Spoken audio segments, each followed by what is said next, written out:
Ever notice how there's someone who claims to have the solution to every problem? That's where the word panacea comes in.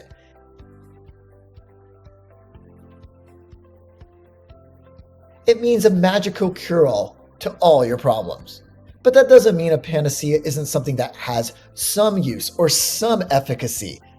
But it's like saying, oh, my back was super hurting and all I did was some yoga, and then had the worst breakup, but I did yoga, and oh my God, my terrible credit score, but I did some yoga.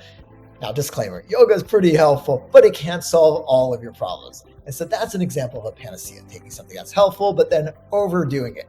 Kind of like trying to build a house with a Swiss Army knife.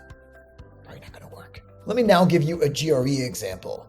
The Economist warned against treating education as a panacea for poverty, noting that without addressing systemic barriers like housing costs and healthcare access, even the best schools could only partially address economic inequality.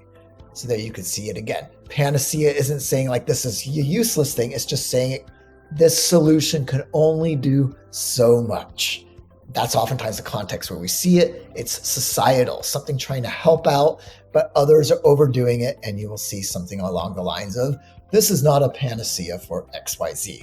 And there you have it. One final tip, a good way to remember panacea is think pan is all, and then acea, add an H between that C and that E, and you get pan-ache, all aches. Nothing can cure all of our aches. And so you know that a panacea is something that starts off good, but tries to go a little bit too far in how it can help us. And with that said, I am off to do some yoga. For more similar videos like this, don't forget to click on the link in the description below.